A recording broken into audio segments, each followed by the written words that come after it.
if you have the confidence to be authentic in your content, that does require great leadership, right? And that's sort of another thing that I think we're seeing. Content marketers are kind of growing up in the organization, right? They are becoming leaders who can connect the dots in a lot of different places. Welcome to the Magnificent Marketing Podcast, where we interview the top marketing experts in the world to keep you up to date on all the changes and best practices to help you grow your business and stay on the cutting edge. Welcome to the show. Hello, everyone. I'm here with Stephanie Stahl, and as General Manager of CMI, Stephanie leads the brand's event, digital, print, and e-learning operations, and gets to work with the best team on the planet. Co-best team on the planet, I would say, Stephanie. All right, that's good. Previously, she served as VP of Content Marketing for UBM's technology portfolio, providing strategic guidance on content development, content optimization, audience engagement, and go-to-market platforms for their technology clients. She has worked for UBM for more than 2 decades, helping shape new multimedia content and event offerings, and also served as editor-in-chief of Information Week for many years. She lives in the Washington, D.C. area with her husband, 2 teenage daughters, and many pets. Apparently, she has birds, dogs, reptiles, hedgehogs, and possibly more. Some might call it a food chain. And today, we are going to be talking about the hottest topics and takeaways from CM World 2018. Stephanie, how are you doing today? Great. Thank you for that really nice welcome. It is a food chain around here, and I love it. Yes, so do I. And you're talking to a fellow food chain, and now I don't have the variety of animals, but I might have as many with the 8 dogs at home. But Yeah. so I was very happy to see. I really liked you a lot, and then I was like, all right, she's a kindred spirit on the animal lover side. Absolutely. Yes, absolutely.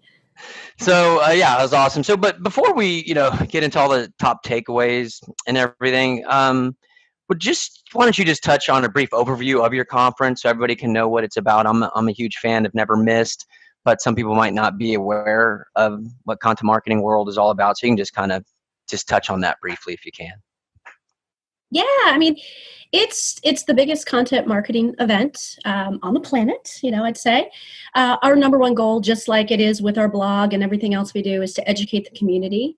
We try to bring awareness to, not only what is content marketing all about, but to give very practical and actionable education for it, and also inspiration too. I mean, there are plenty of brands who come to the conference who are just kind of starting to get into it. Then there are those who have been there for years, like you, who they understand what content marketing is. They know the value. They're just trying to up their game even more, and look for new sources of inspiration and examples of innovation. Mm-hmm. And I will second that. Sometimes you go to conferences and it's all inspiration, and meaning that it's big companies talking about these big things that they're doing, or you get that, and then you do kind of like it, because you do want the inspiration and everything, but you don't really take home a lot in the sense of here's some actionable items, some things that I've learned that I can actually start doing. And then sometimes you have conferences that you do get that, but then you don't really have the bigger stuff, out of the box type of inspiration like I had with that photographer this year. I just got goosebumps again. I think everybody in that, I literally just did.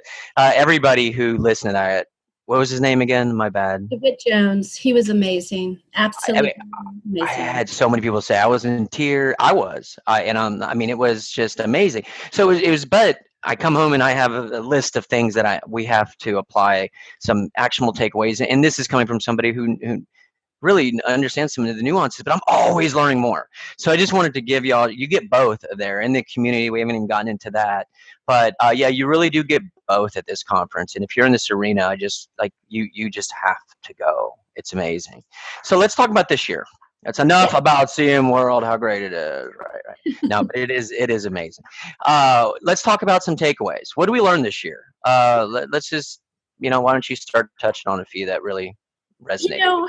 I think certainly, a key takeaway is that content marketing is no longer some bright, shiny object, right? It's not mysterious. It's now fairly well known across industries. You name a vertical, and chances are there's some really great examples of content marketing going on in nearly every vertical industry you can think of. Small companies, big companies, people get it. So it's, so the whole bright shiny object thing, I think, is gone. But one thing that we heard over and over, and we continue to hear too in our broader community, is that there's no shortage of content, right? There's more content out there than any of us can possibly consume. So a lot of brands and a lot of our attendees were here this year to really hone in on what can we do to rise above that noise. It's not an unfamiliar challenge, right, in marketing, right? Mm-hmm. What can we do to rise above the noise? And so in the past, it may have been just, the advertising and, flashy ads and, everything competing for your attention. And now there's so much content. What we really all need to be thinking about is how do we make our content the best it can possibly be? So that focus on higher quality content, on hiring great teams, on superb writing and editing, those were pretty big objectives this year. Now, to touch on that, I obviously, do better, do more quality, hiring writers.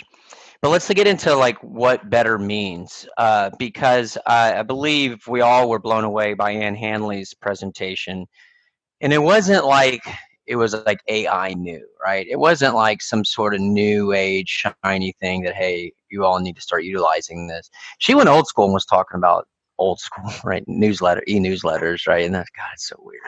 But old school talking about email newsletters.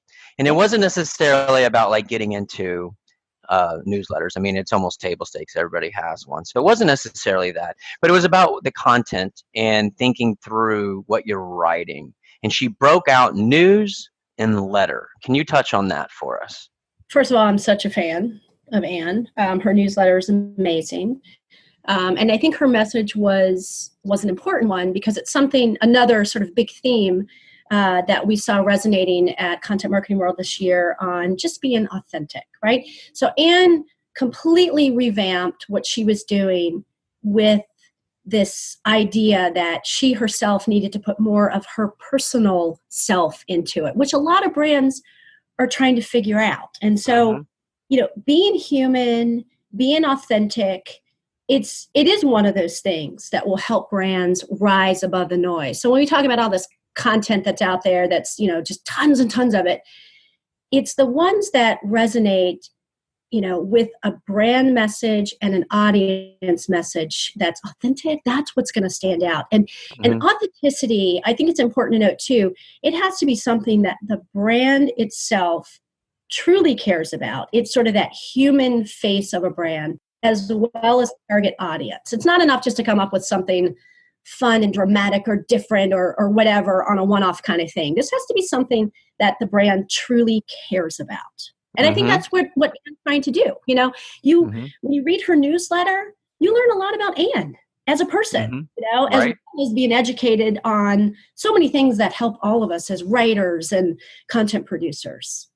Yeah, and I actually have already talked to a big group that we work with, and talked specifically. They said, "What'd you learn?" Right, and that was one of the things that I brought up because I remember back when we were deciding on sending out the newsletters and the different correspondences, and there were some people who said, "I think it should come from the company because we don't want to become somebody that relies on a particular person."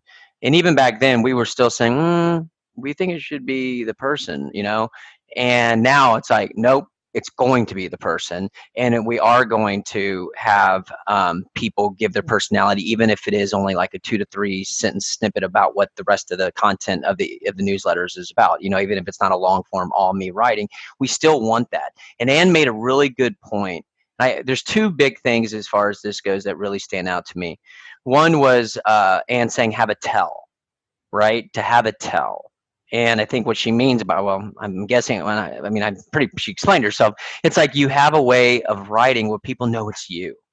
And if you can do that, the brand is going to benefit immensely because of that. Because if they love Ann, you love marketing profs. Just boom, boom, the transitive effect, just like that, right? The reverse is harder to do. It's harder to people make you love a brand. It's a lot easier to make you love a person. Is that kind of how you see it as well? Absolutely. And I think a lot of really big brands struggle with this because there are obviously lots of people who could be that human element, but I still think it's important. Mm-hmm. I want to know, all the brands that I do business with, I want to know what they stand for. And it doesn't necessarily have to be save the planet, feed the animals. I mean, it doesn't have to be something massive. I just want to know what they stand for.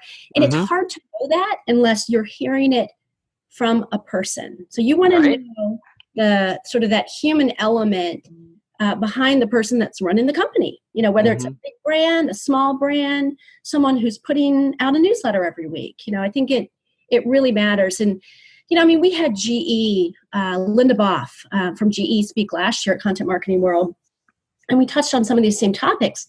GE, it's a 100-plus-year-old company, big company, yet they realized how important it is to be human in their content. They're trying to appeal to millennials, who may come and work for their company one day. They want them, they want GE to be a company that's attractive for people who are interested in science and technology. They also need to appeal to business decision makers. So they have to be human in different ways. But to hear a company like that talk about, creating content that could be whimsical, I think was a word she used, but above all, it's important to be human. Right. A lot, right? Just think about that. If GE is saying that, everybody, do not say you can't do it. Right. Yeah. Yeah. And do you remember that point? Was it Ann's presentation or somebody else's about Warren Buffett, about his letter? Do you remember that? I'll refresh your memory if you don't, because I know you're all over the place there, and you might not have caught that one pointer. But basically, it was about when Warren Buffett wrote his letter to the board or whomever he would be writing the letter, the State of the Union for the investments or whatever that is.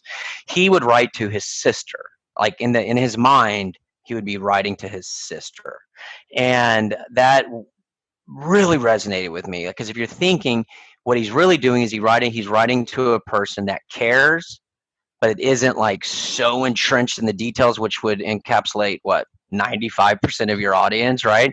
They just want to know. And then when he said that, I was like, or whoever said that, I was like, oh, okay. Everybody think about that. Write to your person right next to you without company acronyms, of course, and all that stuff.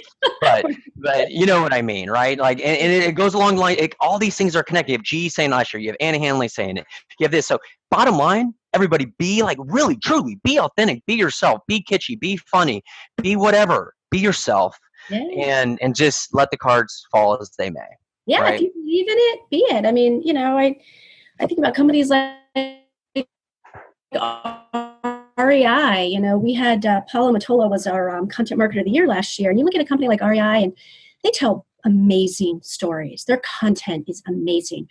They don't use actors. They don't use models. They only use real people who shop at REI or who subscribe to their newsletters. I mean, the people they write about and have these amazing photos of and videos too. These are real people. They're not actors. And their goal is to make people think that a life outdoors is great and it's available to anyone, and they showcase it. So that's being authentic. I mean, there's so many examples that are out there from big brands and small brands that everybody can learn from it. Absolutely. So turn your employees loose. Turn your teammates loose. Let them start putting content, putting it out there on their personal. And the more they brand themselves, I promise you, the more they're going to brand you. All right. So authenticity all over the place. All right, let's move on. Any other key pointers you want to touch on, or have me ping you with some things that I'd love to get your take on? It's up to you. That was a great one. I mean, I think it also, and if you have the confidence to be authentic in your content, that does require great leadership, right? And that's sort of another thing that I think we're seeing. Content marketers are kind of growing up in the organization, right? They are becoming leaders who can connect the dots in a lot of different places. I mean, I've seen it firsthand in large organizations where there's all this content being created over here and there's content over here. Some of it's redundant, some of it actually contradicts each other. But someone who is suddenly in charge of a content marketing strategy, they see it all, they connect the dots. So the content marketer role is really becoming so strategic and so important that we see a lot of people there who are there to sort of bolster their own personal skills, to come up with great team building skills, like who should I hire to be on my team. There's some brands who hire former journalists only. They want journalists. They want people who can get out there and really ask the right questions to tell a good story. They want good editors. They want good graphics people. We see brands who are essentially creating content studios within their brands, and not just necessarily outsourcing it all or going to an agency, though lots do both. They have it in-house and they use agencies because there's so many amazing content agencies out there. But they are realizing that this needs to be something that we have at the ready. We're not just saying, hey, let's create some content about this today. It won't work. Right. It's almost like a publishing house inside of a company, big or small. Yeah, just think about that. If you have a magazine you're launching, and it's maybe a monthly magazine, and then you publish in January, and then again sometime in early April, and then maybe again in July. I mean, it's not going to take. It's not. So don't even do it. Right. I remember talking to Joe Polizzi, the founder of Content Marketing World, who you all teamed up with, and ended up taking over. He would always say, unless you're ready to commit to consistently amazing content, just don't even start. Like, don't even waste that first 3 months of just kind of doing it, right? So you got to be consistent. You got to be awesome. And we've heard those things over and over, but our advice, don't even get going on it. Now, on that, you mentioned, a lot of different positions and people building stuff. One thing I kept hearing over and over at the conference was the importance of video. Again, last year was a huge focus for that. This year, again, a gargantuan focus, but I'd love to hear your take on it. No question. I think every marketer should have a video strategy right now. Yesterday. And, I think for some companies, it can be a little bit daunting, but it doesn't require a full-on studio production house. You got it. That phone right there is good enough. And, whether it's short form demos, interviews with, key executives or influencers, man on the street interviews. I don't know if you noticed it this year, but I saw it everywhere at Content Marketing World. Alan Gannett did a great one with Track Maven. Right. So many traditional media brands. What's that? I said Alan at Track Maven. I saw his presentation, and he had that interview style, and it was freaking amazing. Amazing. And all it takes is, an iPhone, turn it this way, set it on a tiny tripod if you need to, and suddenly you can do a really interesting video that may last for 30 seconds, may last for 5 minutes, whatever, but it's very simple. And we had, we always have a lot of press that come to cover Content Marketing World, and every one of them had a video camera with them this time. And we were talking about media that's normally just, written media. We had bloggers. So many people were capturing video in the exhibit hall, outside in the halls. It was everywhere. So, we ourselves, are experimenting with live streaming video. Had, 2 days on the show floor of live streaming on Twitter and YouTube. And that's another area where I think a lot of people came to learn. They're experimenting. Should we be live streaming? What should we be doing with it? And so we ourselves are kind of trying to move forward with our own video strategy as well. We do a lot of video. We collect a lot of video. We do a lot. You're going to do more of it. Yeah, we're going to do more. We all need to be doing more. Yeah, we're actually shifting a bit of a pivot. Of course, we're never going to get rid of the written word, especially if you have an SEO focus in mind. Right. But we're just seeing so much more success on the video side. So we're going to be creating a product that specifically speaks to letting people have an entry point to get going with video, because it isn't hard. It's just another means, by the way.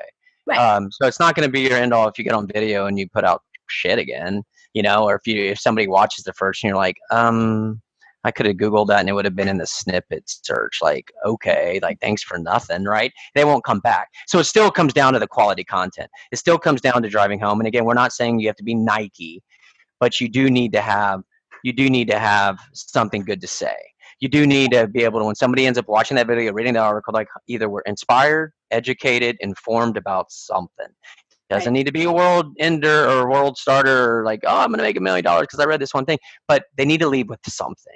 So again, we got to drive that home too. But with that being said, the video, Facebook, YouTube, Google, everybody is rewarding you to do video.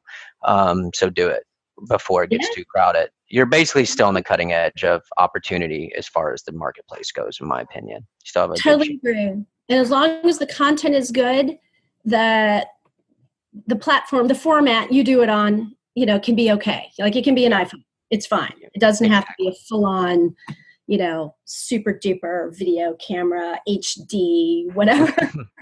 I know. And it's beautiful. It's beautiful. It just makes so much sense about where the world has gone. It's controlled by the people. The people control Google. Google doesn't control it. The people do.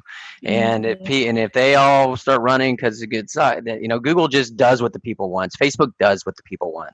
And well, I know some people might disagree with that, with the stuff, but they got blashed back on, so they had to make some changes. So that was just an example of a market correction or a platform correction based on what the people want.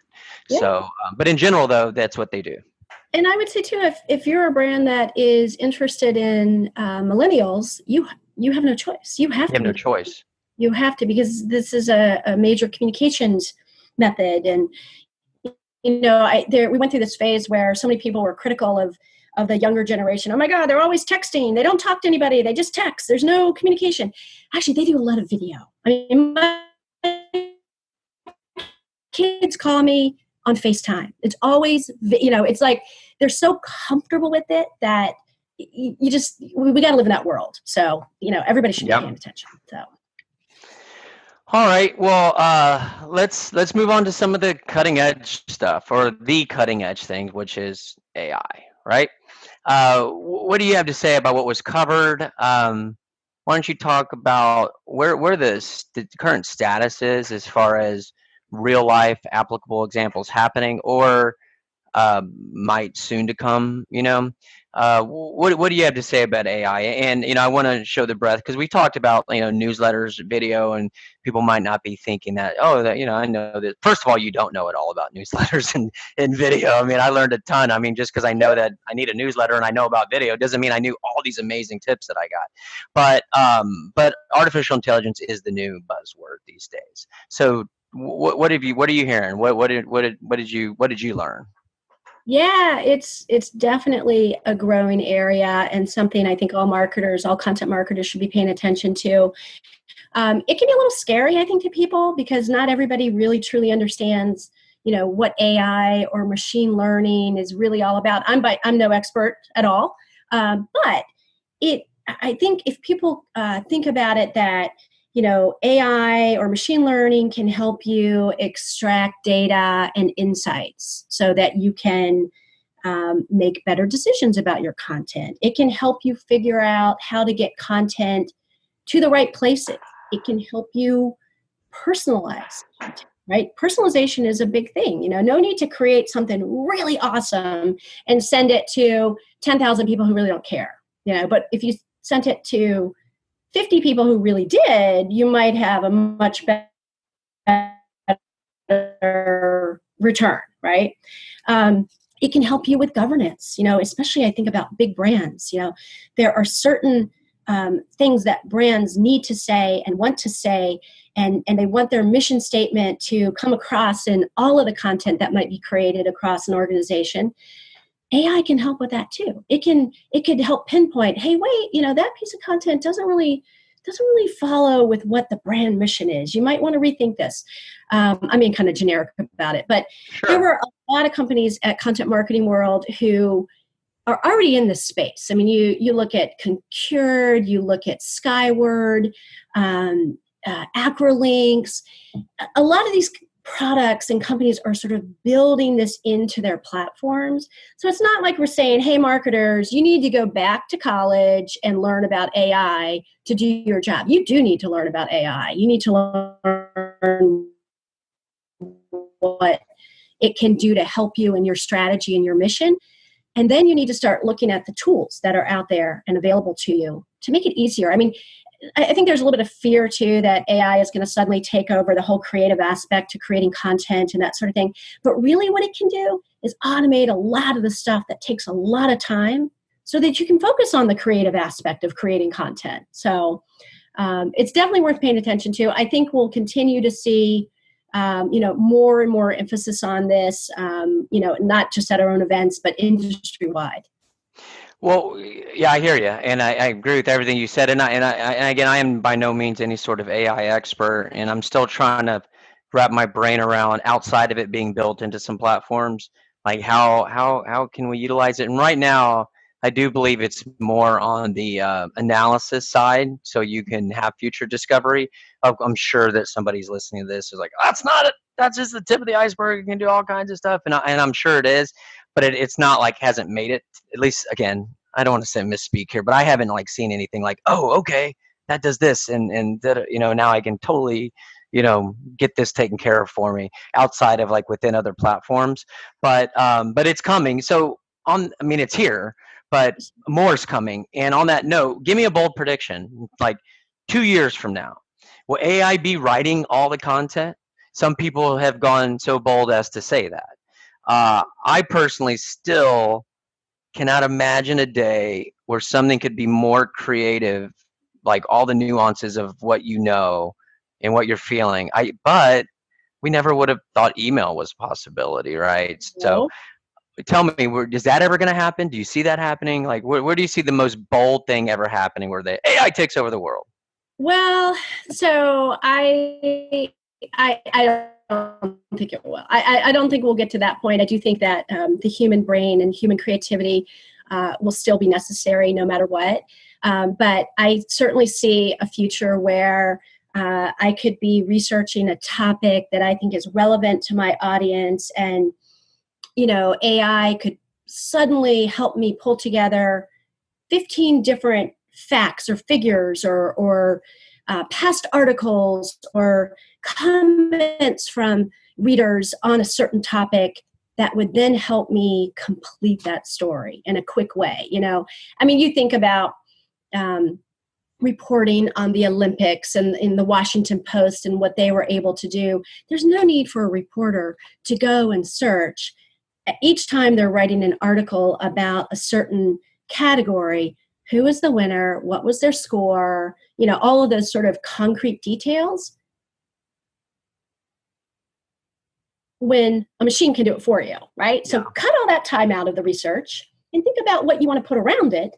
So I'm sure we'll have much more of that. Things will be much more automated, but I still think that the human brain and the creativity that comes from it will never go away.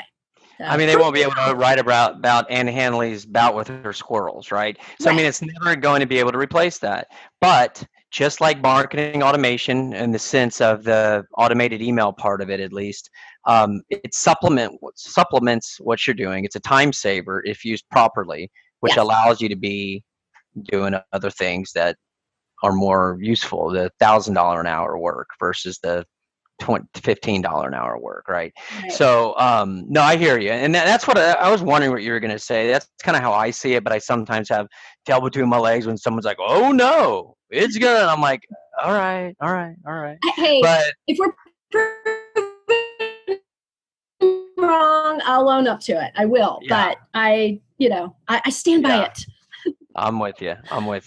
All right. Well, as we kind of near a close here, let's just talk about the content marketing landscape. Just kind of as we talked about where AI is heading. Where do you see content marketing a year from now when we're having another podcast talking about content marketing world? What do you see changing? Do you see it getting more crowded, less crowded? Do you Do you see the value of content working similar ways or even better potentially? Where do you see us going? Yeah, I definitely. I mean, within the growing industry, there's the expectation that it'll get more crowded, and that's not necessarily a bad thing. But I think we're sort of getting to a point where so many brands are doing things so amazingly well that there are so many examples that others can use, right? And so it's really, I think we'll see continued advancement in the technologies that help us do this job of content marketing. I think we'll see continued emphasis on really great writing that truly rises above the noise so that all the other stuff will just have to be put to the side. And I just feel like, whether you're a small brand just trying to get off the ground, or you're a really big brand that might be 100 years old, this stuff matters to everyone. And so to be able to tell compelling stories, not like in your face, let me sell you my product, but to tell compelling stories, human stories, authentic stories, is really a good way to build an audience. Ideally, you do that in such a way that audience becomes truly engaged, even obsessed with you, and then they want to tell stories on your behalf. I mean, that's the real win, right? When you have an audience that really likes what you do, believes in you, trusts you, and then they want to also tell stories about you. So I hear you. I agree. Yeah, I guess my one prediction is I definitely see. I think we're definitely going to see a lot more individuals connected to companies getting more involved in sending stuff out. So you'll have a lot more of that. But I think what we're going to see a lot more of is a lot more of what we all want to see. I think people are almost getting forced to be authentic, be forced to think through, be forced to put out good stuff. So I think it's only going to get better, for everybody, and we live in an abundant world. So, you will think about creating new business versus stealing it from each other, competing for it, because we're going to be putting out so much awesome stuff, right? Well, awesome, Stephanie. It's always so fun to talk to you and see you. I'm sure other people feel the same. So if you can let us know how they can continue to learn from you or your company or whomever puts out your awesome content, feel free to share that with us now. Well, thank you, David. It's so great to see you. I'm really surprised that neither of us had an interruption by a dog. So, that's pretty good, but that's okay. Yes. But I would love to connect with your audience. I can be reached on email, stephanie.stahl@ubm.com. The CMI blog, I contribute to it regularly. Every day we put up a piece of content that we think will help someone do something or help them do it better. So, please feel free to check that out on Twitter at Editor Stahl and on LinkedIn, Stephanie Stahl. So Gotcha. And Stahl is STAHL for the listeners. Awesome. Well, thanks so much, Stephanie. Until next time, and I hope to see you soon. And if you come down to Austin, give us a ring. Bet. All right. Thank you. Thank you. Thank you for listening to the latest podcast. Feel free to go to magnificent.com/blog to see the show notes for this interview, as well as those from many other of the world's top marketing experts. Have a great day.